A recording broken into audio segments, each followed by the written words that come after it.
Good morning, good afternoon, good evening, everyone. Thank you so much for joining us today. I just wanted to go over a few quick reminders before we hear from today's speakers. This webinar will be recorded and made available on HarvestPlus's website.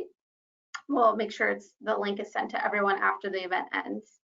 And in addition, if you have questions for the panelists, please submit them at any time during the webinar using the questions panel on the right side of your screen.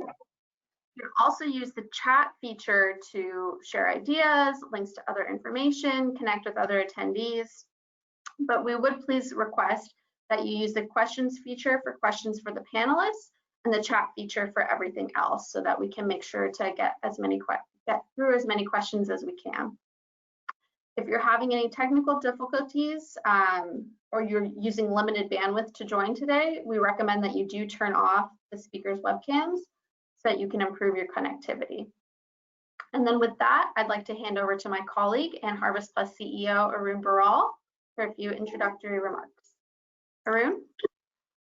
Thank you, Katrina, and welcome all to this HarvestPlus webinar. We look forward to an informative discussion with our panel of biofortification practitioners. This is a very timely discussion given growing malnutrition threats worldwide, especially in low and middle income countries. Estimates show that the effects of COVID-19 crisis could push as many as 500 million people back into poverty. Poverty is also at the heart of the major malnutrition and health challenge, and micronutrient deficiency or hidden hunger affects about 1/3 of the global population. In terms of metrics, more than 10% of the world population lives on $1.90 a day, and more than 25% on less than $3.20 a day, making a healthy diet unaffordable to billions of people. Hidden hunger is widespread mainly because so many families cannot afford enough food that are rich in vitamins and minerals like vegetables, fruits, and animal source foods.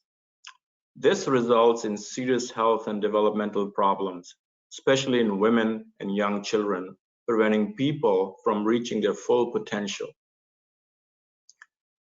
Enriching staple crops with essential vitamins and minerals is a strategy that is tailored to the needs of highly vulnerable group, the smallholder farming families, who are resource constrained and primarily eat what they grow. These smallholder farmers rely heavily on commonly grown, inexpensive staple crops, more so now due to the impact of COVID-19 crisis on household incomes and their livelihoods. With multiple partners, including those on today's panel, biofortified crops have reached 50 million people globally. These crops include zinc rice, maize and wheat, high iron common beans and pearl millet, and vitamin A sweet potato, cassava, and maize, plus a few other crops. The effect of COVID-19 underscores the need to rapidly scale up the production and consumption of biofortified crops and foods to improve nutrition security for many vulnerable families and make them more resilient to future shocks. Today's panelists will discuss what we need to do to intensify the scaling up, drawing from recent lessons learned in the COVID-19 environment. From our own experience, while COVID-19 has presented new challenges to the ways we deliver biofortified crops, our partners in HarvestPlus have adapted, and responded well to support farmers and value chain actors in order to bring nutritious foods to the tables of our beneficiaries.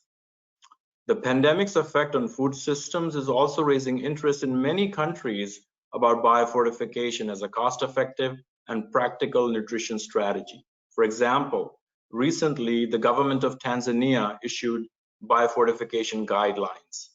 Another example, India's state government of Bihar committed to increasing seed production of high zinc wheat, and Guatemala's government issued a COVID-19 recovery plan that includes adding biofortified crops to the strategic food reserves. Biofortification, alongside improvement of dietary diversity, food fortification, and supplementation is a building block for more nutritious and inclusive food systems that benefit everybody, including the smallholder farmers. We're glad to have Roger Thurow moderate today's session. Roger has written extensively and very eloquently on global hunger issues for many years. Roger is a senior fellow with the Chicago Council on Global Affairs and a scholar in residence at the Auburn University's Hunger Solution Institute. A former Wall Street Journal reporter, he spent 20 years as a foreign correspondent based in Europe and Africa.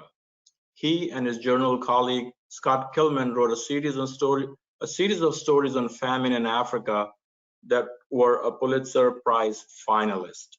With Kilman, he co-authored the book, Enough: Why the World's Poorest Starve in an Age of Plenty. And on his own, he wrote The Last Hunger Season and The First 1,000 Days. Roger, it's great to have you here, and welcome again. Over to you.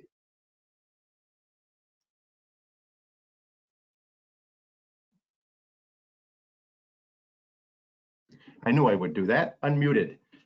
Hey, Arun, thank you very much for that kind introduction and for this comprehensive overview of the progress of HarvestPlus and so many countries around the world and the growing importance of biofortification in this time of COVID-19. You're right, this gathering is incredibly timely as we've seen this health crisis and this pandemic, how it's quickly moved from being a health crisis to becoming a food and nutrition crisis as well. And so staple foods for many people in the world have become so important. So the efforts to fortify those staple foods is this incredible benefit at the time. So I'd like to just start off by offering a quick illustration of some of the benefits of biofortification that I've seen on the ground in Uganda while reporting on the importance of nutrition in the first 1,000 days. As I was reporting the newest book on the first 1,000 days. Katrina, can we advance the slides? Oh, hey, there we go. So this is Brenda, one of the moms that I'm following, again, in Uganda, in northern Uganda area, where the HarvestPlus is implementing the biofortified crops, the orange sweet potatoes and the high iron beans. And in this area, the local implementer is World Vision. And boy, here's Brenda. So again, one of the moms that I follow in the book, and she's preparing this biofortified feast for lunch. I think it'll last into dinner as well, and maybe into the next day. We see she's stirring a pot on the fire. The flames are high, stirring a pot of the high iron beans that she has in her field nearby. She just harvested and picked them this morning for the morning of the photo. She's got then in front of the beans a bowl of greens. And I think there might be some ground nuts, some peanuts in there as well. She'll be mixing them together in the same bowl. And then behind her to the side by the door, we see this huge heaping bowl of the orange sweet potatoes. So when I first met Brenda, she was pregnant with her second child.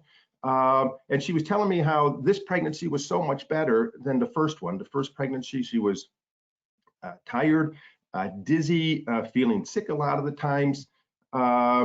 She had to go to the clinic or the hospital a bit before the delivery to rest up and things. And then she gave birth to a child, a son, who was underweight, and Brenda was slow to recover herself in the hospital. And at that time, the child contracted an infection. And within 2 weeks, sadly, that child passed away from a weakened immune system. And so Brenda, then after that, in her sorrow, here comes biofortification, this HarvestPlus program, to her village. She's a smallholder farmer, and she embraced those efforts because she figured, wow, I need to do something better for my own nutrition. And then for the benefits of any children that she would come. So when I see her and first meet her, she's with her second pregnancy. She said, this one's doing great. She's feeling great. She's healthy, has a lot of energy, none of the dizziness, none of the ill feelings that she had. And she wants to work in the field until the baby is born. And that's indeed what happens. Baby came so quickly that she couldn't even get to the clinic. And she gives birth to this robust baby, about 8 pounds or so, beating already at that time the problems in Uganda, and particularly in Uganda, of low birth weights. And so she's so happy with this robust child. And every time I go back, she's telling me about how her son Erin has developed, because what she's doing is she began eating the biofortified crops herself during the second pregnancy. And then certainly when little Erin, her son, started eating complementary foods, boy, then she was feeding him right away. So this is a lunch that she's really proud to be preparing. Next slide, Katrina. And so here's Erin. He's a year old, little older than a year. You can see how healthy and robust he is. And boy, he loves his biofortified feast that's before him. He's got this the orange sweet potatoes, the greens that are mixed with some beans. And yeah, his development markers are all going well. And so Brenda and her family, they're very proud of him. And she says, hey, the only thing that's been different in our lives since the first pregnancy and the first child is that the biofortification had come into their lives, and she's planting these new crops in her fields. Next slide. So here I am, basically 2.5, maybe 3 years after that photo, and here's Brenda on the bike with Erin behind her, and he's coming home from kindergarten for lunch. The fire is going in the back, you can see, so it's more efforts of the biofortified crops, and he's doing really well in school. His physical development has been great. His immune system seems to be strong. He's not sick very often, and his cognitive development is such that he's such a curious student already in kindergarten that on one day the teacher, when Brenda came by, she said, "Brenda, we need to talk to you about Erin." She's like, "Oh no, what has he done?" And they said, well, when recess comes, he just stays in the classroom and he doesn't go out and play. And they said, well, Erin, what are you doing? You need to go out and play. He says, I don't want to miss anything. So he wants to stay in the class. He's so eager to learn. And so they all had a big laugh about that. And Brenda took that as a sign that, boy, the cognitive development, the curiosity of this boy and Erin is really well. So next slide. And so here he is at the lunch. He's got, I think, a cup of porridge that he has. He's in his school uniform, and he's doing well and certainly beating the odds in Uganda and again in northern Uganda of childhood malnutrition and stunting. So that's one of the stories, and we'll continue to follow Erin, and you can kind of see the continuing story in the new interactive website that we've done at the Chicago Council called The First 1,000 Days and Beyond, and we'll continue to follow the lives and development of the children in Uganda and the rest of the book. So that is by way of a start to do some little storytelling and some personal thoughts and some people-oriented anecdotes on biofortification. Now we'll continue to hear and see stories from the ground from our panelists, who are all practitioners helping to improve lives by empowering people to grow, eat, and then sell their biofortified crops. They are, and I'll introduce them more in a bit as we begin a discussion, but our panelists are Sylvia Magezi of HarvestPlus, Dr. Asrat Dibaba of World Vision Canada, Nora Tobin of SelfHelp International, and Simone Heck of the International Potato Center. So they'll take us on a journey around the world, to Africa, Asia, and Central America. It'll be quite exciting and revealing of the people that they introduce us to. So first we'll stay in Uganda with Sylvia Magezi, who is the country manager of HarvestPlus Uganda program that promotes the uptake of biofortified crops, specifically the vitamin A orange sweet potato and iron beans, by working with farmers, people up and down the value chain, and the public sector. So I must also add first that Sylvia was a great help to me as I did my reporting in Uganda on the First 1,000 Days book, helped us with a great launch event for the book, and I'm eager to hear how things are going these days in Uganda. So, Sylvia, take it away. Thank you, Roger. Good morning, good afternoon from wherever you are. My name is Sylvia, as you've heard. and I'm going to take you through what Uganda was able to do in addressing nutrition security with biofortified crops during the COVID-19 pandemic and the path to scale up.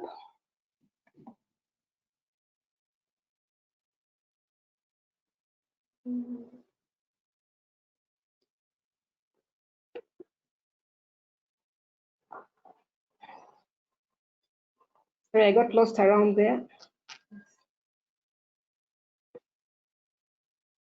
We can hear you, Sylvia. I can't see my slides. Okay. But maybe I'll begin by saying that in Uganda, we work through 8 partners. Maybe I'll do this. If they can see the map, we work through 10 partners in 25 districts, and we use the facilitative approach to reach the smallholder farmers through the 10 NGO partners we work through to promote the production, consumption, and the marketing of biofortified crops. And if you look at the map, we work more in the green and the blue areas at the moment, where we're reaching farmers, the vulnerable communities, and we're also catalyzing the commercialization of the crops in the blue areas. We also work with partners to reach the vulnerable communities in Karamoja, the gray areas you see, and refugees in the northwestern side and the brown areas. We engage private sector to produce the seed and the vines, and also to do the value addition and marketing. So far, we've reached 700,000 households with orange sweet potato and 500,000 with iron beans. We also have orange maize and palm millet in the pipeline, which we hope we shall be able to disseminate coming next year. So far, we've reached 50,000 households, mainly through our partners. It's not to count the people that have been reached through the other partners and through marketing. So with the COVID-19, we got a number of challenges. Like any other country, we had restricted movements, restricted meetings, and in Uganda, we're only allowed to reach 5 to 10 farmers. And therefore, for a group of 30 individuals, we only could reach 10 per time. That took a longer period of time. We could not do any field days or promotions. We had restricted movements, and that meant we had to do less monitoring and less technical support for our farmers. However, we engaged the community-based extensionists that were able to do some work on the ground. Schools and restaurants were shut down, and these happen to be our biggest buyers of biofortified crops. So the reduced marketing definitely affected our farmers. However, at the same time, we had a very high demand of seed, especially the bean seed, resulting from the government and NGO buy-in. This was a result of the advocacy we had been doing through the years, and now we had the Ministry of Agriculture actually asking people to buy nutrient-dense crops during this time, and biofortified crops were mentioned among those crops. So the buying was really high during this time. We also experienced a lot of changes because the situation kept changing from locking down and easing it. So that long-term planning was difficult. However, our responses entailed a number of activities. First of all, we had to help our farmers access the seed, either as a seed loan that they could pay back later or at a subsidized price. So our partners engaged farmers in small groups, like you can see in the pictures, and they were able to help them get seed. We also developed video training clips for the farmers or for the NGOs who couldn't reach directly, so that they could at least have a basic agronomy and nutrition training during this time. We took advantage of radio messages and programs to promote the crops and to link the farmers to the sources of seed. We engaged local government and community structures like village health teams, lead mothers, and market link agents that had the freedom to move in their communities to help counsel the farmers and encourage the uptake of the biofortified crops and then link them to the markets. Traders had to get alternative ways of marketing. Like I said, the weekly markets were closed, but also the schools and restaurants. So as you can see in the picture, they tried out door to door using potatoes and wheelbarrows. Some did farm marketing at their farm gates. And of course, there were a few roadside markets that they could also use. That's how the marketing had to change. We encouraged the farmers to do chipping in areas where they could do that so that they could store their potatoes for a longer period of time for those who had to harvest without being able to market. We supported other NGOs that now were keen on taking on the biofortified crops during this time. So this helped us at least get engaged and reach some of the numbers we were supposed to reach. In the process, we learned a number of lessons, and one of them was the seed delivery systems had to be good and functioning to get the seed close to the farmers. We had worked with secondary and tertiary multipliers in communities where we've been linking them to clean seed and training them. So in this case, they had the seed for the farmers, and then we also had input dealers with bean seed. So we learned that if the seed is available in the community, the farmers will be able to access it even as we promote it. We also learned that it was important to have community extension agents that were on the ground, like I had said earlier, so they could be able to reach farmers with the right messages.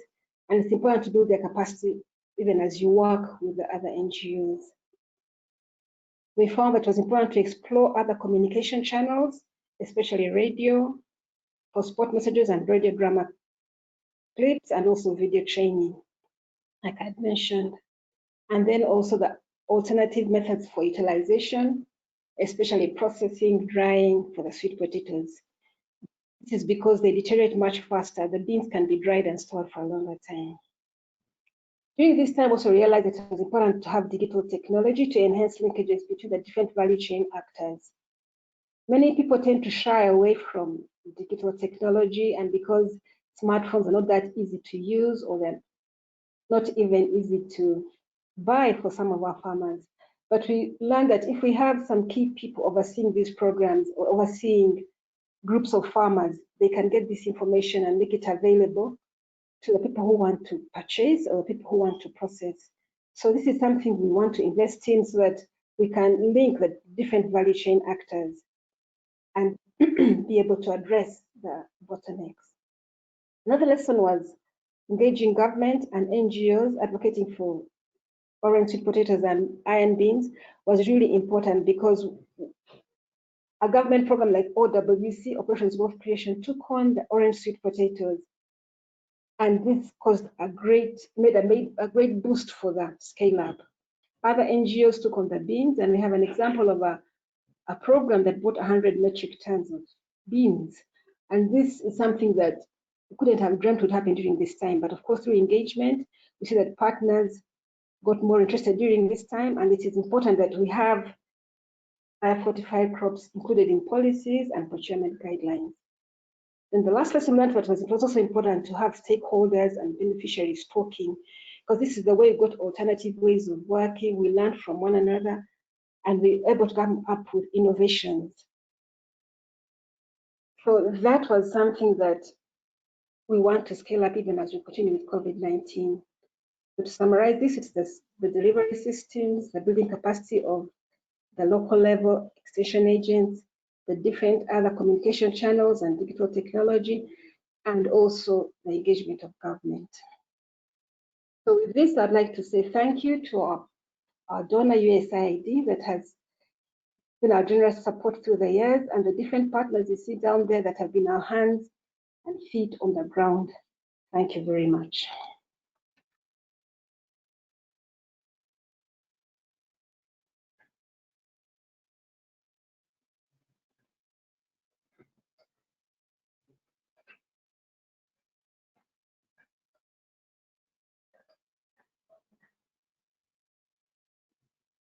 Thank you. Sylvia, excellent presentation. Thank you. Really fascinating to see the gatherings of the farmers and kind of the social distancing and the spacing, the way that they were sitting both on the ground and then kind of in the chairs under the tent. I just wanted to follow up with one thing, and you mentioned the phones, the mobile applications, the digital technology, people becoming increasingly used to working with them. Has there been an effort to have wider distribution of the telephones to get them into the hands of more farmers, particularly after and during the spread of COVID?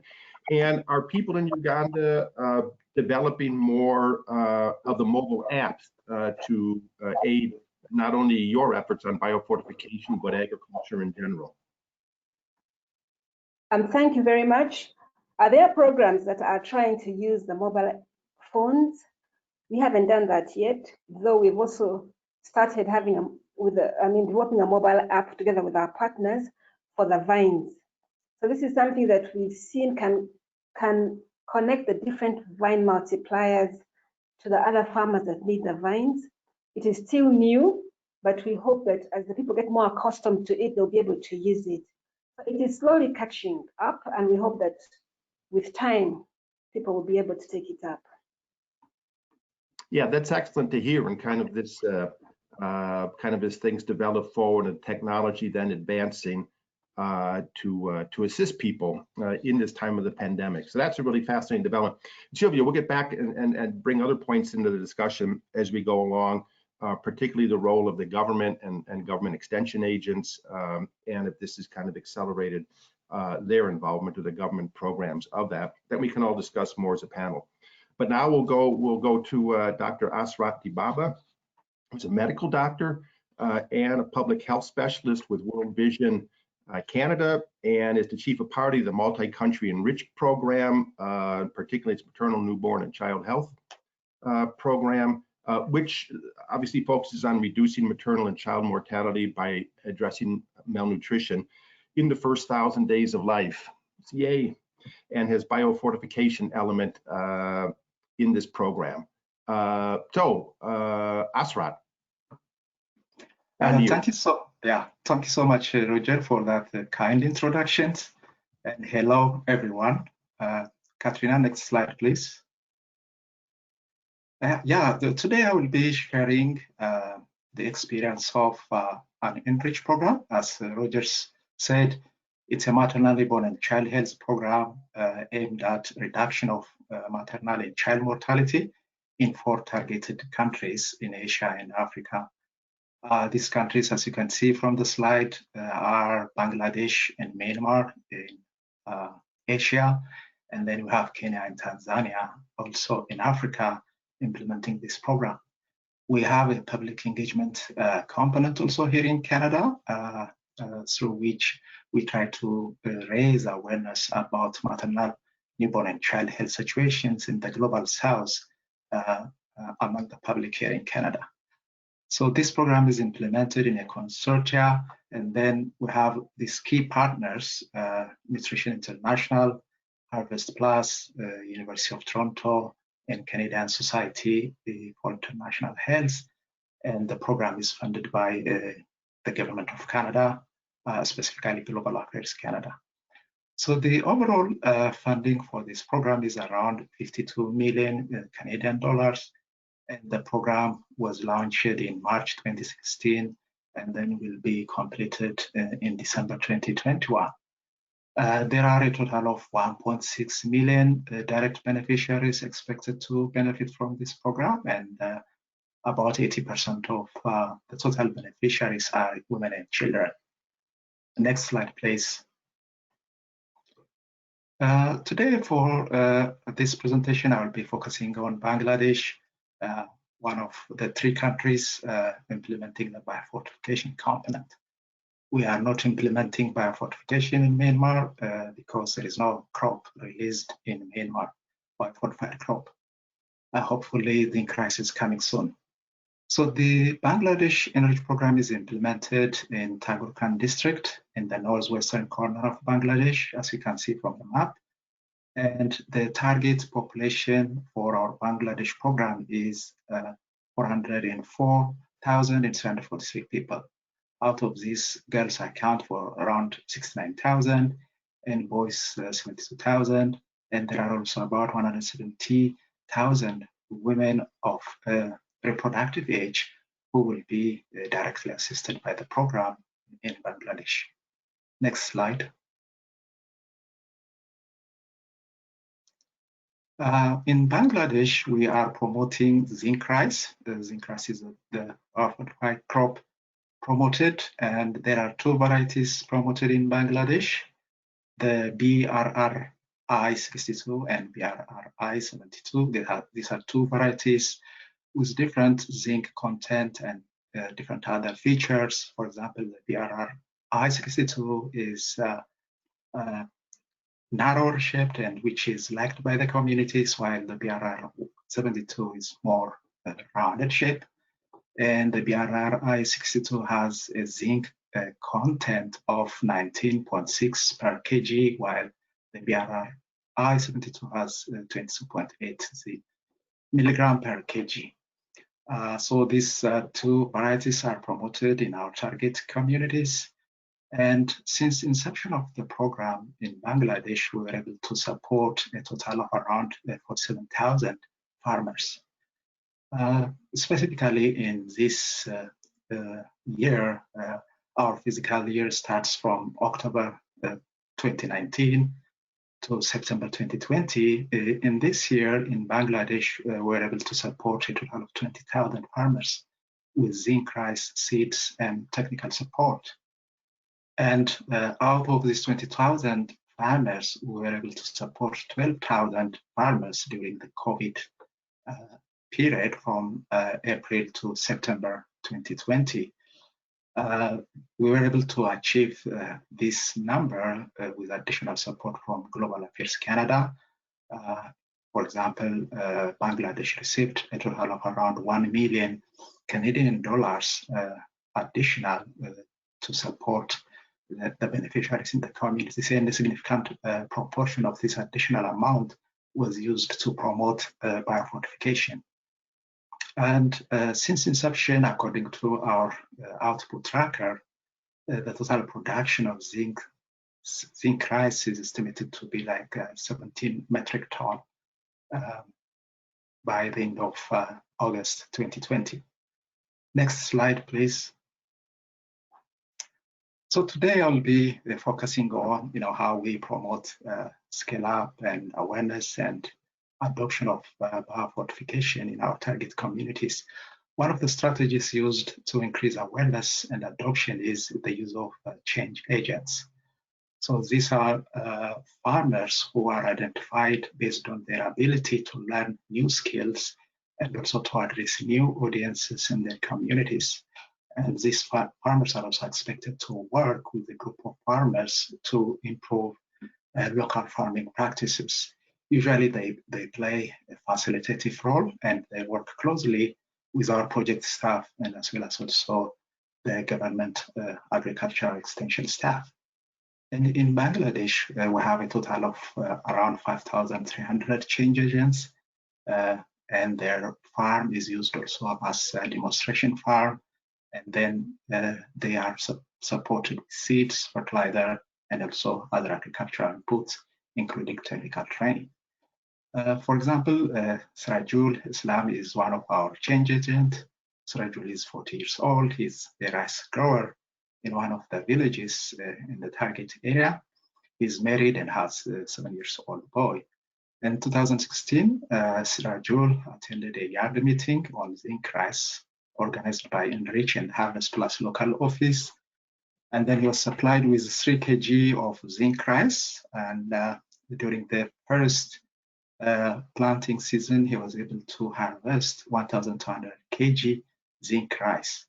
And Sirajul sold 160 kg zinc rice seeds to other farmers in his village, and also was able to supply a pregnant woman in his neighborhood about 40 kg zinc. So Sirajul is a very active change agent, has been profiled in many of our promotional materials. Next slide, Katrina. So here you can see Sirajul consuming zinc rice, food prepared out of zinc rice with his family, his son and his wife. And Sirajul is aware that zinc rice can provide up to 60% of the daily zinc needs. And that's what he's promoting also in his neighborhood. And Sirajul is not only participating in agricultural activities, but also other enriched program activities, such as a model which we call men care, where we are trying to increase gender equality. So he's one of the group facilitators to ensure that men are also participating in the household activities, including caring for children. Next slide, Katrina. Yeah, coming to lessons learned during COVID-19, we have noticed that biofortification is very relevant and appropriate for rural poor with limited access to other diversified diets, such as commercially fortified foods or micronutrient supplements. And biofortified crops seeds also can be distributed in advance of the planting season to communities in hard-to-reach areas or in COVID-19 lockdown situation. This is one very good lesson we learned from our past experience. We used to pre-position or advance distribution in communities in hard-to-reach area prior to, for example, heavy rainy seasons where access could be difficult. So based on those lessons learned, when we come to know that the pandemic is expanding to Africa and also Asia, in consultation with the agricultural departments, we were able to distribute the advance, the seeds and also planting materials, other planting materials in our African program in advance, so that even if there is a lockdown, people will be able to plant the biofortified crops. The other one, the change agents can convince other farmers and consumers on the benefits of biofortified crops and help also scale up. So we have found that the use of change agent is very critical in creating awareness because they are more trusted than any external experts coming into the village and telling and trying to convince the people to grow and consume biofortified crops. Finally, for programs like Enrich, funds are critical when it comes to scale up. And for example, Enrich is completing its phase in the next 1 year. And if there is a need to scale up this program, such programs should be provided additional funds by donors so that the programs can be able to reach critical mass in the target area. Those are key lessons learned in my sharing, and thank you so much for listening.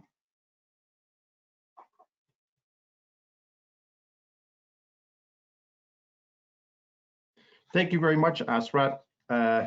Hey, wonderful storytelling on the role of the change agents and seeing Sirajul and the efforts that he's doing.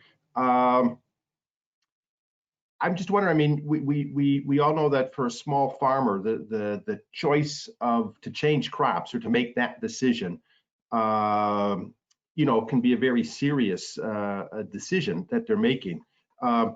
How are you finding the best ways to encourage them to make this change? Is it kind of farmer to farmer storytelling and the explanation? So Sirajul giving some of the rice, the zinc rice to his neighbor who is pregnant and explaining the benefits to that.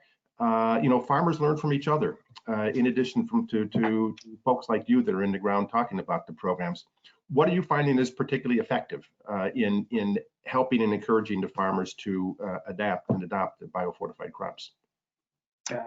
That's a good question, Roger. Yes, both in Africa and Asia settings, we came to know that farmers trust someone from their communities rather than experts coming from outside and telling them to change, you know, crops or to adopt new agricultural practices.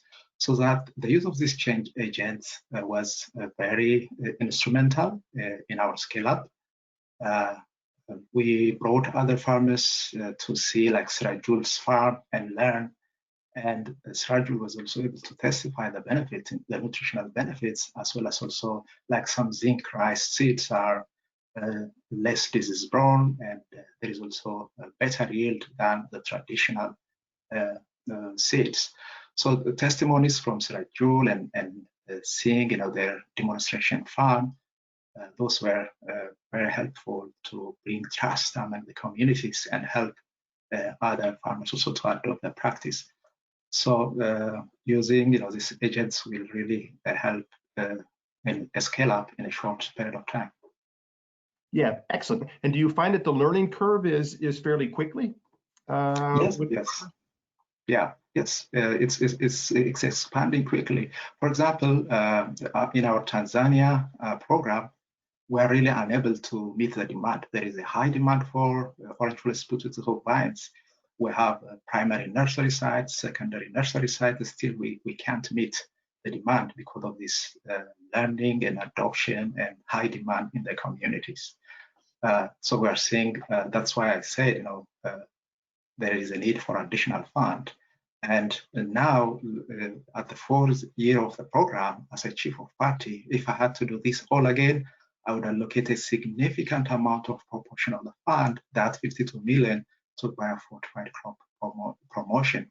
So this is something, a good lesson for me to consider scale up and a proportional amount of allocation in the next phase of the program. Yeah, great. And hopefully that'll eventuate as time goes on. We'll get more into kind of the promotion of not only with the farmers, but in the markets and how you build up the markets and in the private sector and get them involved too as we go along. But now we'll turn to Nora Tobin. Nora has been the executive director of SelfHelp International since 2014.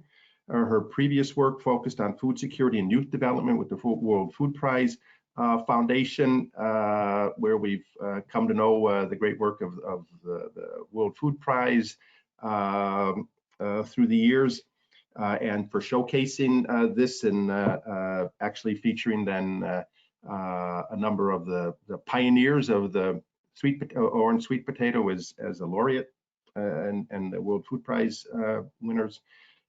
So SelfHelp has integrated biofortified crops in its work in Nicaragua to alleviate hunger and empower farming families to lead healthier, more productive lives. So Nora, please explain more. Thank you so much, Roger.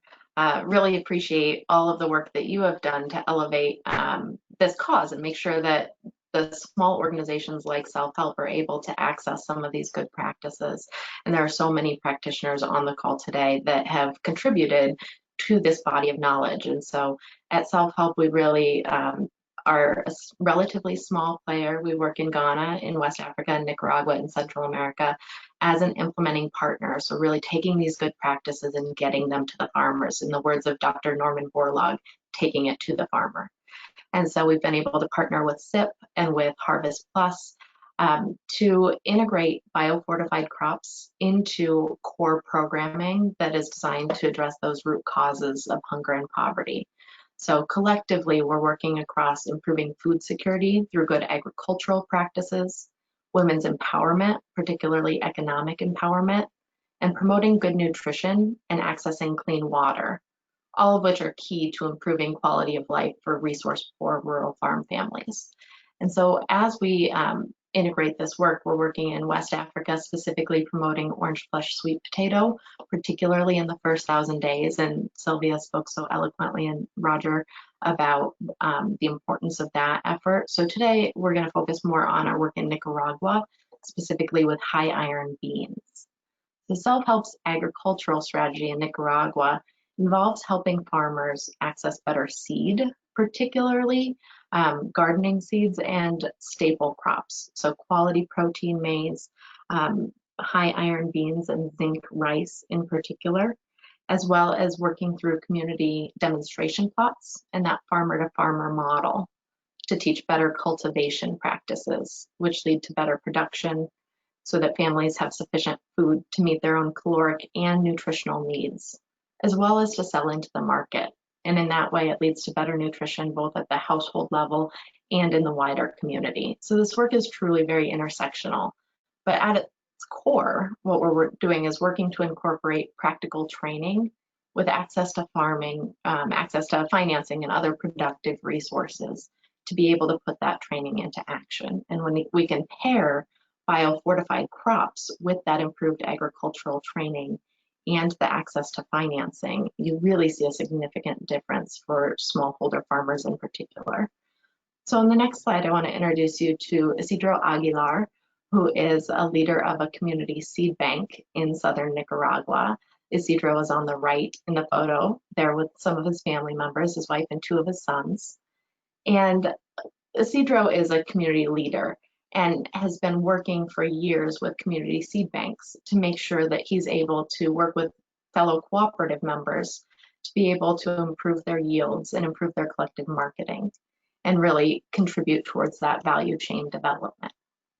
So when asked about the decision to plant biofortified crops last year, he said, "It's a good opportunity to sow nutritious food for our families. The yields will vary depending on the care and management that each farmer gives his crop. In my case, my family consumes 200 pounds of beans a year. There are 4 of us living in our home, and sometimes my other children visit us on the weekend. I will also save some of the seed for planting in 2020. I want to try this bean to see if we like it. If the soup is made from the high iron beans and it tastes good, it'll stay in my house and we'll consume it. Everything will depend on if we like it." And then this year, after harvest, when they did taste the beans, he did say, in fact, the soup is very good and it will stay in my home. And Isidro is now one of those core change agents that is actively encouraging others to adopt biofortified crops. So in just that one quote, he captures so much of how important it is to elevate the nutrition, utilize those good agricultural practices, consuming the beans at home to improve home nutrition, but also saving some to plant in future years, and the importance of taste. And so one of the bigger challenges presented by COVID-19 is that recipe development and demonstration.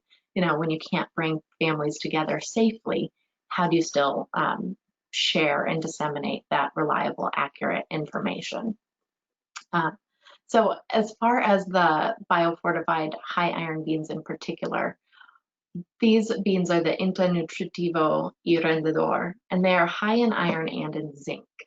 And the scientific research shows that the amounts of micronutrients found in these beans in particular are able to have a positive effect on the immune system's ability to neutralize several, but not all types of viruses. And so incorporating that, those micronutrients into the diet and promoting dietary diversity is really crucial for helping families' bodies improve and make sure that they are better able to adapt to some of the challenges that they're going to be experiencing.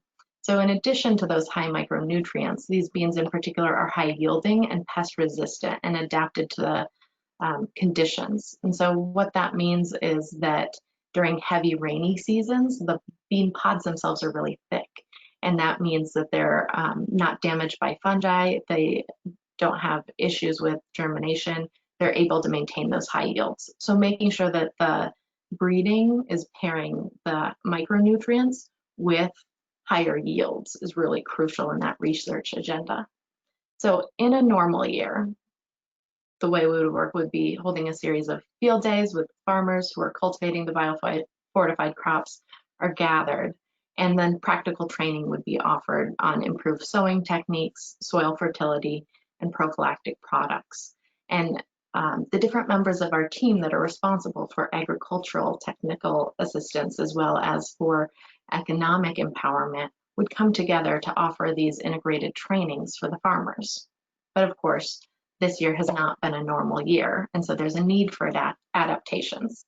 So of course, physical distancing is key, and so that necessitated a shift in the model of large gathering to more smaller gatherings. So limiting those gathering sizes, utilizing precautions such as mouth coverings, hand washing, actively disseminating information about how to keep one another safe. Now, a challenge that poses when you're not gathering people together is very intentionally, we're working to engage the entire family. And so when we're limiting the group size, if anybody's coming to those in-person trainings, it typically is 1 member per household. And so it's really important that the messaging is getting out to the entire family that the importance of biofortified crops, not just to those who are making decisions about what is consumed in the household, but also to those who are making decisions about what is planted in the fields. So that messaging across all of those decision makers within that household is important, and oftentimes those are not the same singular decision maker. So working with men and women in the family is really important. COVID has exacerbated some of the challenges. So It also highlights the importance of this work, so that continued integration of biofortification into the broader development initiatives and objectives is crucial. On the next slide, you'll see a number of the individuals that we're working with. Here on this slide, you'll see on the left the food security and nutrition security combined. So on the left side, what you see is double row planting methodology that increases the plants per population, the plant population on the same amount of field, and also creates rows where farmers can walk in between them. And so by utilizing these improved agricultural practices and improved post-harvest storage, you can make sure that there's enough food and biofortified crops in the system, at the same time as integrating women's empowerment training and the economics together. So making sure that this is not just a decision that is about household food security, which is important, but also that it's an informed economic decision for the farm families. On the next slide, you'll see some of the distribution that's taking place. Here we've got Rodolfo on the left in a mask working to distribute crops to one of the women farmers. And so right now, among the farmers that we're working with, about 40% of the farmers are female farmers. And in that way, we're able to really target some of those more vulnerable populations to make sure that they are getting the high iron into the diet that is particularly important for pregnant women. In the face of COVID, we've been able to draw on some of the lessons learned in the political situation encountered in Nicaragua a few years ago that led to mass road closures. And so during that time, we increased dependence on digital means of communication to convey reliable information. So what we saw during that time was that families were receptive to receiving text messages, to receiving WhatsApp messages that were text-based, but also photo-based and sometimes video-based. There are challenges, of course, with networks, but when possible, spreading messages in that way. Early on in the crisis this year, our country director, Jorge Campos, noted that the health crisis in this country is also going to bring an economic crisis, but its effects will be lessened if the enterprising businesswomen, the leaders of rural clean water programs, and the farmers we work with remain active, innovating and producing to alleviate the possibility of a food crisis. Really, that integrated response is crucial. And one of the lessons learned was that in the face of a crisis, people are more willing to explore things that they haven't tried before. And so what that means is that there was more space to introduce biofortified crops as we're talking about, making sure that families can still get diversified nutrients into their diets. Through that direct substitution of staple crops, they're able to achieve that. Now, utilizing WhatsApp broadcast lists can be really effective, but it's important that it comes not just from the trainers, but also from the farmers. So still incorporating that farmer-to-farmer knowledge sharing is crucial. So we're actively encouraging farmers to send their stories, their photos, their videos, whether it's with questions or challenges or successes, that can then be shared across those broadcast networks. Now, of course, there's a barrier for farmers who prefer oral means of communication or experience barriers around literacy. But in the context of COVID, many times their children who are more literate are at home now. So that means they can read the messages and share that information with parents. And it also means that there's more intergenerational, multi-generational learning that's taking place. When you're spreading information on WhatsApp, it's very easy to forward, and that can be a double-edged sword. So it's great to be able to pass along that accurate, reliable information. The key is to make sure that it is consistent and accurate and reliable and scientifically informed, to make sure that families are able to understand the importance of nutrition for our body's immune system and learn about what is scientifically informed and reputable, without going too far and saying that this is the end-all be-all, because it really is one piece of a diversified food security strategy, and it's important that other health-based messaging is also accurate and reliable and consistently accessed as well. And finally, COVID is really highlighting the need for increased collaboration with other organizations. And so on the right there, you see one of the farmers, Antolina Aguirre, who works with Biofortified rice in particular. And again, he's one of those change agents that's working in the community that is reputable, that has worked with seed banks, has worked with rice banks, and by incorporating those biofortified crops into what they're growing, he's able to become a source of knowledge and information about rice growing, and then disseminate that information about nutritional knowledge as well, and why it's of value to grow that high zinc rice. Go to the next slide there. And when we talk about that increased collaboration with other organizations, that means increased collaboration with other organizations that are working in similar sectors, that are working in nutrition security, that are working in food security, that are working in women's empowerment, but also working across, you know, organizations that might promote digital solutions and finding ways to collaborate. So in our case in Nicaragua, what we're seeing is that where our trainers might have otherwise traveled around the country to provide in-person training, now that that's not feasible, we're sending the seed and sending those messages to other partner organizations to do the local distribution themselves, to make sure that we're limiting that travel, limiting those gatherings, and then intentionally working across those networks to connect the farmers who are growing the biofortified crops to those networks that are serving vulnerable populations. So if there are school feeding programs, helping them access those biofortified crops, which grows the market for the farmers at the same time that it gets those high iron beans to the plates of those who are most vulnerable. So certainly appreciate everybody's time, and those are some of the lessons that we've learned so far. Thank you very much, Nora. Wow, that's really interesting and impressive. The lessons that you're learning, particularly integrating the whole family into the training, into the knowledge sharing.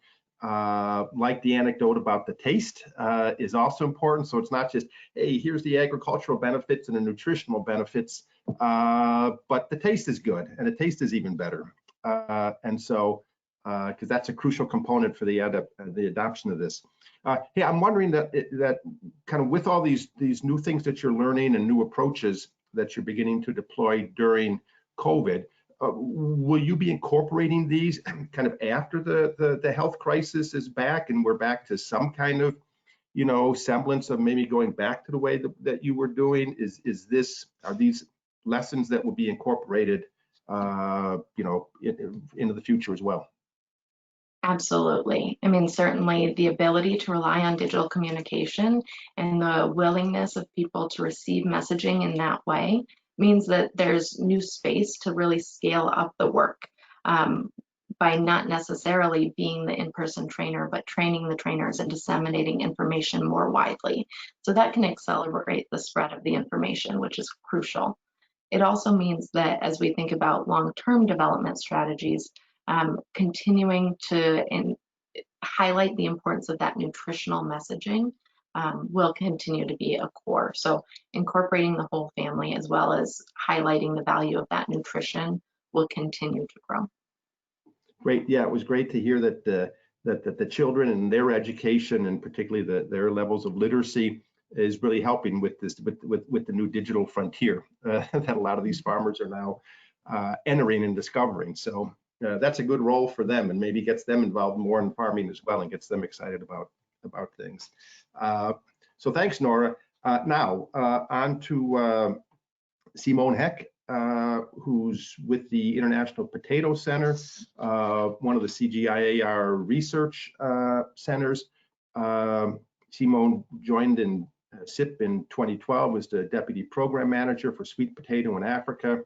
And he's been leading the sweet potato program since 2014. So Simone, happy to hear more about what you're doing, and I think particularly from Mozambique. Yes, thank you, Roger, and thank you for inviting me to say a few words. Several of the panelists have already spoken to the sweet potato story, and want to add a few lessons from our perspective in Mozambique. As you said, recently, this year, during the pandemic and during other recent crises, where sweet potato has become an important tool for government, for farmers, and for other stakeholders to secure nutrition under difficult circumstances. This surely is a time we are still learning every day, and during COVID, as we all know, we are learning perhaps even more than usual. Next slide, please. So, SIP, as the research center, how do we fit into the biofortification story? We are in the business of developing biofortified varieties of sweet potato as well as of potato, and of delivering these to farmers and consumers through a wide range of partners. These include, of course, HarvestPlus in several countries and at global level, as well as SelfHelp, and Nora mentioned that, in Ghana, and many other NGOs and public as well as private sector partners. In more than 10 countries in Africa and Asia, our scientists work with the national research centers to breed improved biofortified sweet potato varieties that are both nutritious as well as adapted to the different agroecological conditions in these countries. And Mozambique is a great example for this. On this picture, you see Dr. Maria Andrade working with SIP in collaboration with the National Institute for Agriculture Research of Mozambique. And together they have generated more than 20 biofortified varieties of sweet potato that are today widely grown throughout the country. In fact, 1 in 3 sweet potato grown and consumed in Mozambique today is biofortified. Why is this important under COVID? One thing we have learned during this pandemic is how important it is to have different varieties available that can support farmers in different parts of Mozambique. These include areas that are prone to other crises like droughts and floods, and where other crops often struggle. So the lesson is that breeding of biofortified crop varieties needs to continue into the future as the conditions of agriculture, climatic and otherwise, keep changing, and as consumers are also changing what they like to eat and how they eat it. So building resilience to crises like COVID benefits a lot from having diverse and nutritious crop varieties available. Next slide. Now, bringing these varieties to people is a major role that we have together with our partners. Our experience shows that the sweet potato is not only a product for farmers, certainly not only for scientists, but it really belongs to all people. In fact, it belongs to the entire community. This picture here from Nampula province in Mozambique illustrates this approach. We work with farmers, yes, but also with other community members, with men and women, also with the youth who may not yet be farmers, but who need micronutrients and whose nutrition depends on the community embracing biofortified crops, and whose food preferences, let's not forget, will also drive the demand for biofortified crops in future. So bringing these people on board and exciting them, educating them, and enabling them to become farmers is an important strategy we are using. During COVID, that has again been reinforced, the need for this kind of approach. We know that COVID has not been a crisis like others where perhaps droughts or floods have displaced farmers. It's more a crisis of the food system as a whole, entering perhaps more through the demand side, where consumers find it more difficult to access and to pay for nutritious food. So how do they prioritize food in their diet? That's where the community as a whole needs to appreciate and then be enabled to act on their preferences for nutritious food like biofortified crops.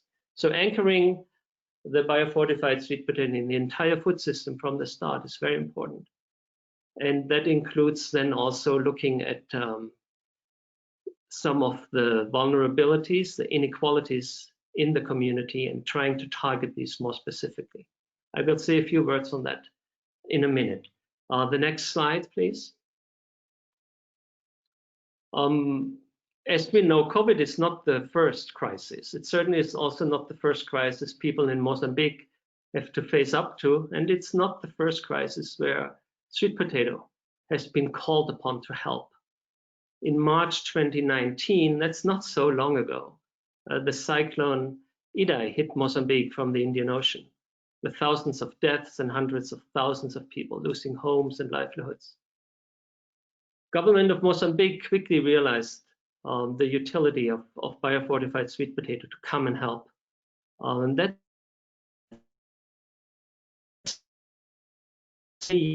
collaboration between SIP, between farmer groups, between national organizations, NGOs, and governments themselves are preparing communities in vulnerable parts of the country to respond quickly to such crises. And this has borne fruit last year when sweet potato seed multipliers could provide planting material for affected communities within a matter of weeks, because they were prepared through the training they had received and by having operational links with research stations for high quality planting material. Sweet potato, one should remember, is not only highly nutritious when it comes to vitamin A, it's also very fast growing. Within 90 days, farmers can harvest roots, and within 60 days, they already can start harvesting the leaves that are equally nutritious. So it's a kind of an ideal emergency response crops in such situations. Now, as we know, COVID is a slightly different kind of crisis, but the lesson we learned this year is the resilience that has developed through previous collaborations and crisis responses and preparedness and capacities for delivery benefits the response to COVID. And I think this should make us optimistic that over time, as we keep collaborating, responses to crisis become more effective, more foresighted.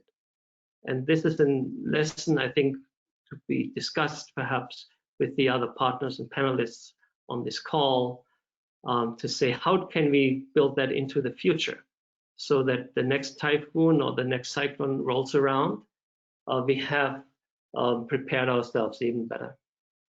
Next slide. Sweet potato, of course, is not only loved by farmers and by rural communities, it is also loved by people living in the city. Yet our approaches so far have mainly focused more on the agricultural entry point, working through smallholder farmers and their communities, and we will continue to do that. However, COVID has reminded us that vulnerability to malnutrition is not limited to farming communities. It's also affecting urban consumers, the urban poor. In this case, with COVID, they may have been hit earlier and perhaps harder than rural communities in countries including Mozambique. So how do we move the biofortified sweet potato to the cities?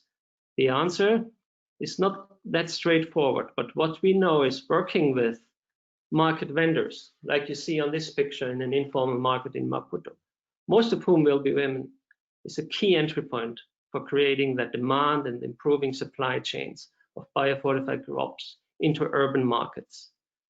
We accompany that approach through campaigns for consumer awareness and consumer education that will create economic demand for healthy foods, such as biofortified crops. One of the characteristics of urban markets, maybe more than rural markets, is they're highly unequal. And you find economic inequality being a very strong determinant of diet quality amongst different parts of urban society. How do we reach the low-income consumers, the bottom of the pyramid, who are most vulnerable to micronutrient deficiencies with our biofortified crops?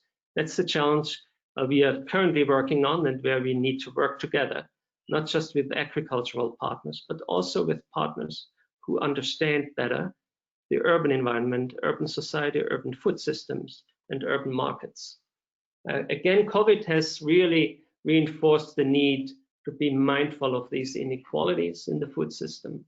And the studies that have come out over the last few months that try to quantify shifts in consumption amongst urban poor in response to COVID have surely confirmed that we see a narrowing of the diet quality and diet diversity, and that poor consumers are now consuming less nutrient-dense foods like fruits, vegetables, and animal source foods, and consume more affordable, stable foods. So potentially this is an entry point for biofortified varieties of these affordable, stable foods. And to get these to the rural, to the urban poor, for us, one of the entry points are these informal markets that are a lifeline for the poor. And they can also be a pathway to the poor for biofortified crops in order to complement other nutritious foods that may become less affordable during times of crisis like this. Last slide, please. Kind of in summary, what does it mean to respond to COVID through biofortified crops like sweet potato? It's really about strengthening resilience for this crisis and for the future ones that it will inevitably come. That includes diversification as a basic strategy, diversification of sweet potato production systems. That's why the increasing numbers of varieties available continue to be important. We're not yet done with that. And we need to invest the effort to make sure we have always improved varieties available. It also includes looking at healthier diets. Not only sweet potato, but sweet potato and other biofortified crops within the context of healthier diets. And that includes, again, making these diets affordable or keeping them affordable to the poor. There's a lot of discussion globally about globally recommended diets for the future. That's all well, and it's all very helpful, but they also need to be affordable to the majority of consumers in countries like Mozambique. Their biofortified crops have a particular role to play, we believe, including the urban poor, whose vulnerability has been highlighted by COVID in our strategies is another lesson that we want to take more serious and prioritize going forward.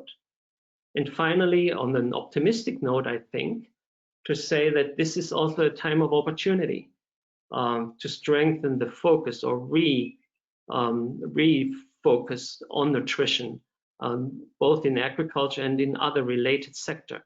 Nora mentioned in passing that, this can also be creating more space for innovation when things are in crisis. And I think this also needs to be played out at the policy level. If we take care of these things, we believe that biofortified crops can play a larger role for nutrition security in the future. Thank you.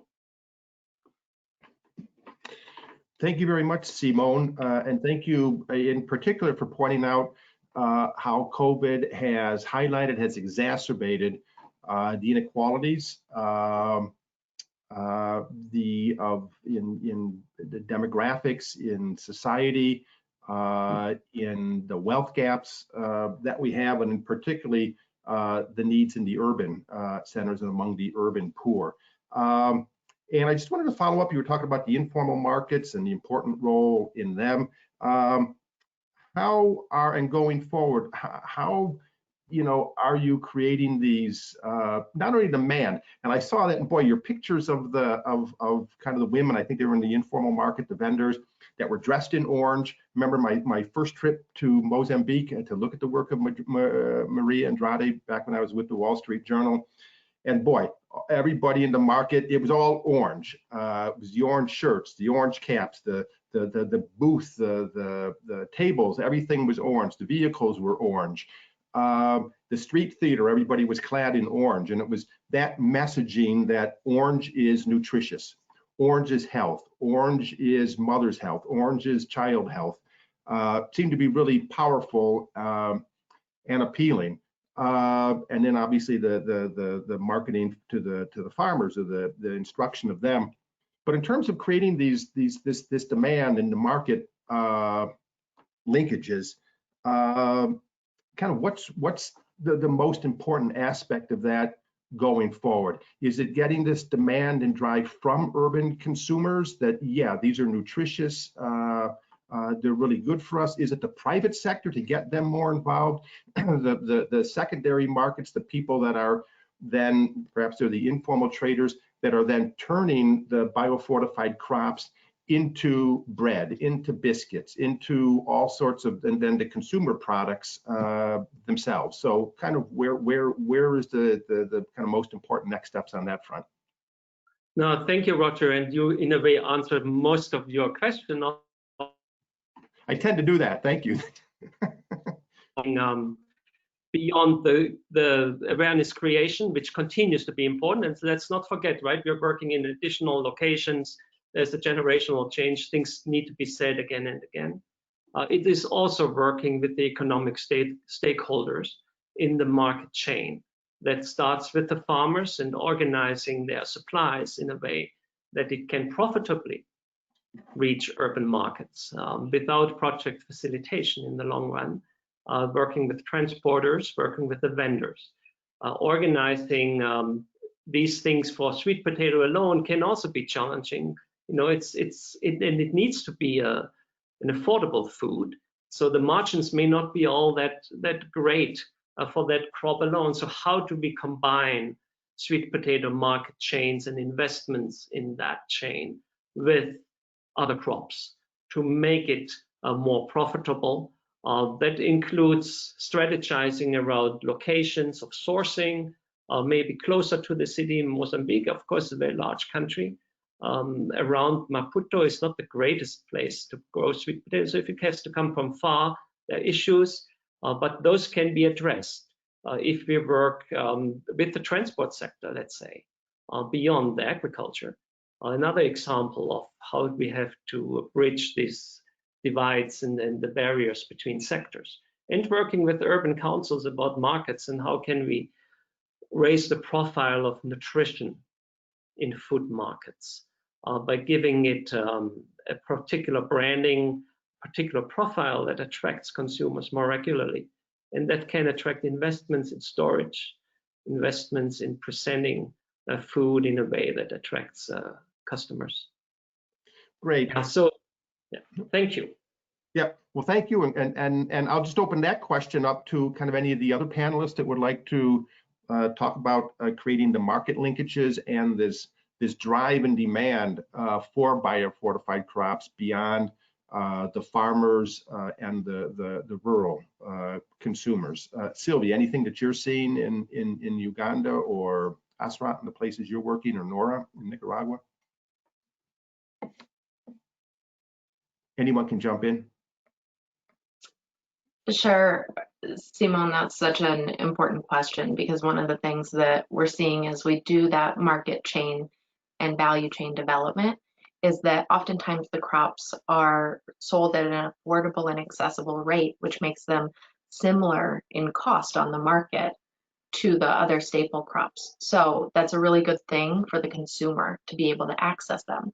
At the same time, there's some psychology to you know, if they're the same price, why is it any better? And so that messaging around nutrition is so crucial, and working with the farmer groups to make sure that the pricing is set at a way that is both affordable and also it has that value add. And so there's that ongoing tension. I think that's a really important aspect to address. Thank you. Sylvia? Any thoughts, or Asrat? Yes, thank you, Roger. Sylvia. Very similar to what is happening in Mozambique. In Uganda, we also do the branding of the markets and the radio promotions to make people understand the importance of the sweet potatoes. We also go back into, go into the linkages. Now we have an export market coming up, we have processors coming up, so we do those linkages so that the farmers have a clear way where they can sell their produce. So it's two ways. So we also work on the production, but also on the marketing side and the linkages. Great. Asrat, did you have a thought? Yes. The main focus for Enrich program is consumption. So after production, we teach our target beneficiaries to consume like 50% of the production at the household level, and then the other 50% for market. Because Enrich, as mentioned, we would like to improve the health and nutrition status of the most vulnerable women and children, and especially we focus on the first 1,000 days. So we try to balance market and consumption at the household level, because we want all children in our target areas to be like the child Roger you shared in Uganda, to be smart. The first 1,000 days is a critical period. And we need to make sure that children receive adequate nutrition, not only in terms of quantity, but quality, so that they can be smart and good citizens when they are older. So that one is the main emphasis in our program, but still, we promote, okay, the other 50% go to a market, and we try to create, market linkages so that farmers get better prices for their produce. The other one, we also train on post-harvest management and then food preservation, how to preserve orange flesh sweet potato, and as well as also value addition, like making potato chips and then flour to be used later for porridge, etc. This has been easy when it comes to orange flesh sweet potato, because you can't see the difference between the orange flesh sweet potato, the improved one, and the traditional one. Well, but when it comes to rice in Bangladesh, that's our challenge, because you don't see any difference by seeing whether that rice is zinc rice or the traditional rice. So far, there is no the prices are the same per kg for those traditional varieties and the improved ones, which is maybe good for the consumers, but for producers, for our beneficiaries, they should be able to get better price. To that regard, then we need to increase awareness. People, when they are aware and when they know the value of zinc rice, they will be happy to pay more than the traditional ones. Thank you. Right.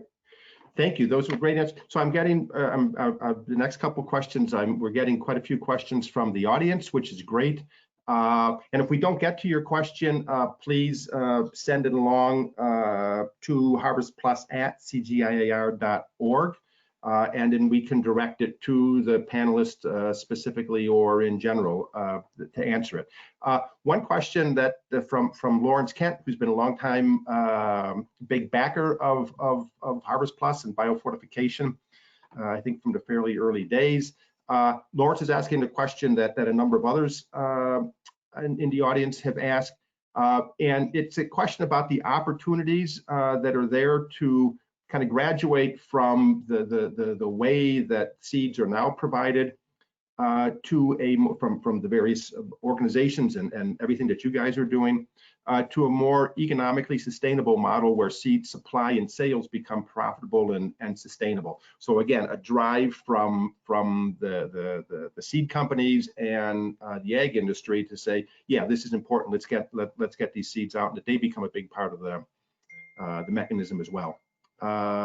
Simon, you're nodding your head. If you want to answer, or yes. Anybody else can jump in.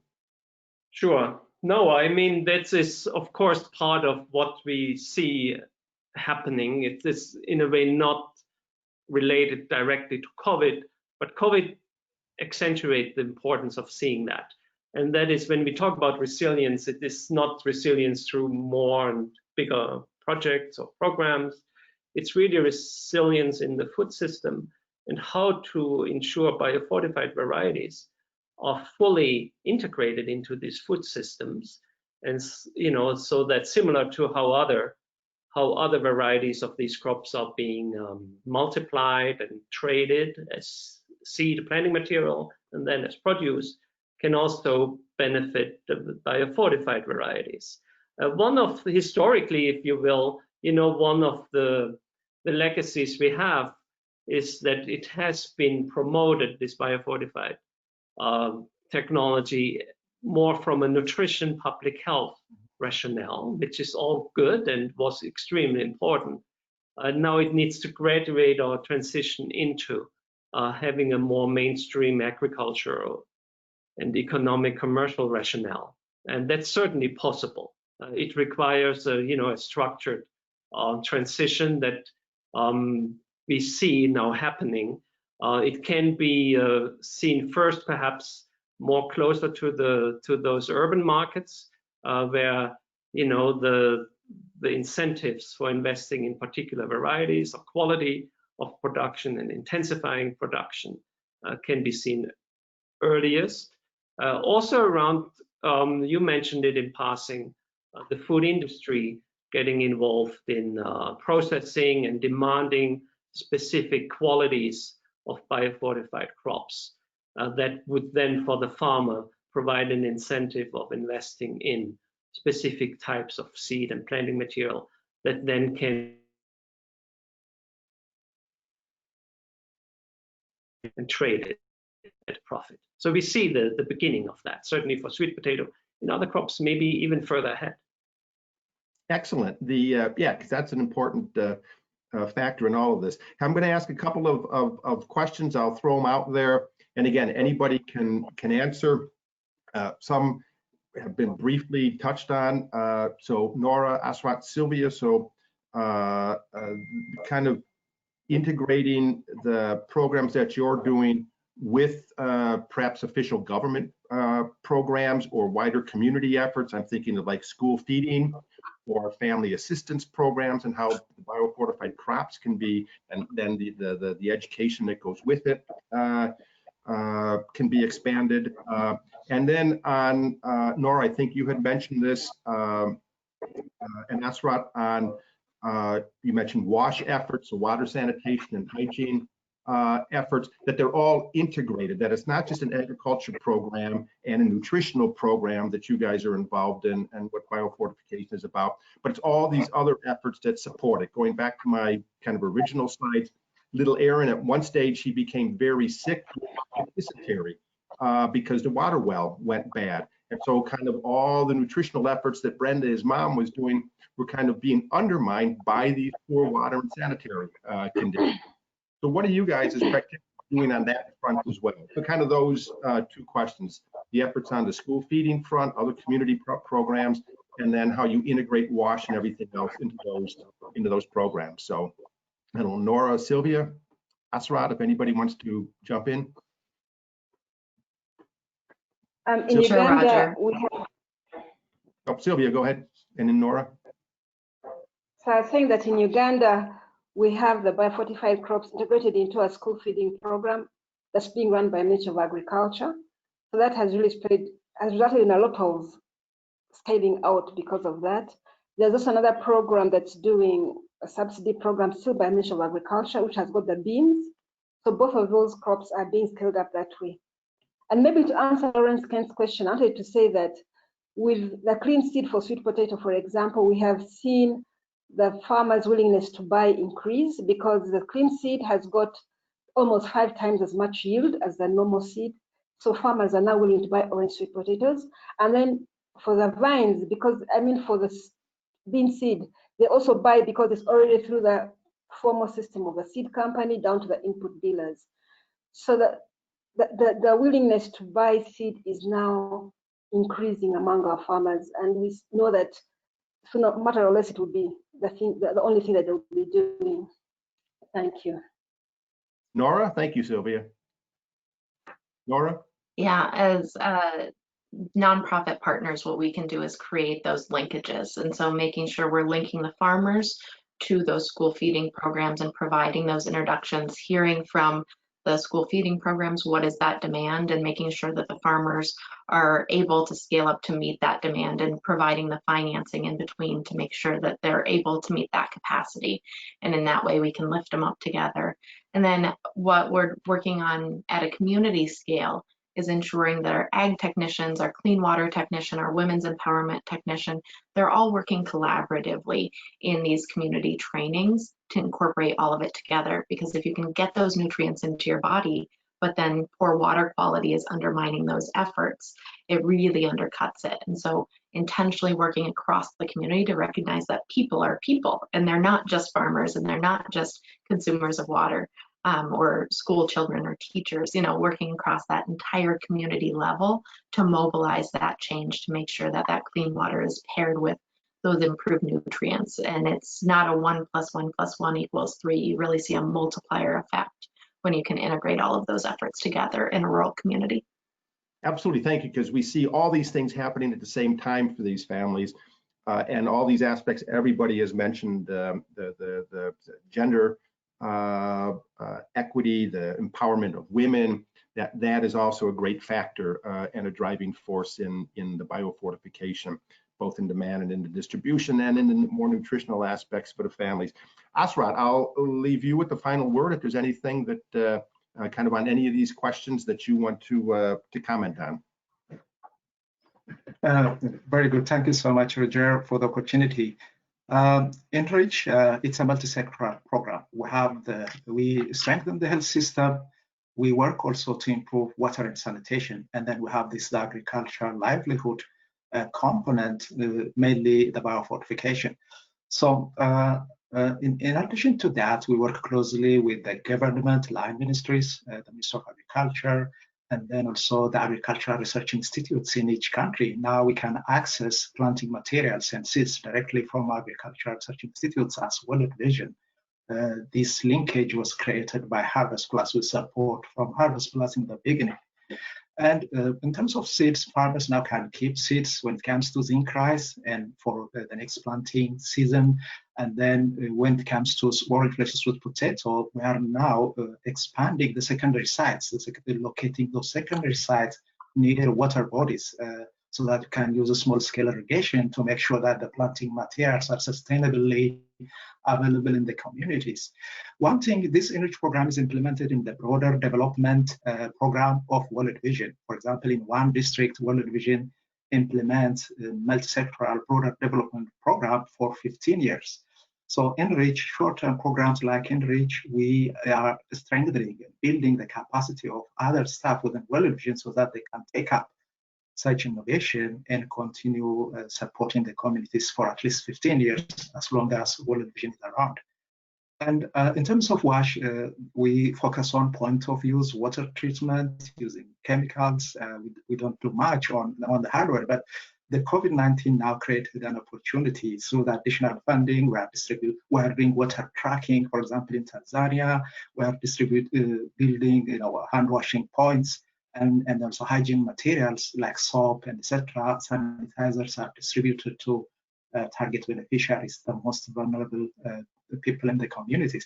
So all this linkage is a great lesson for us, which we would plan to continue in post-COVID era. Thank you.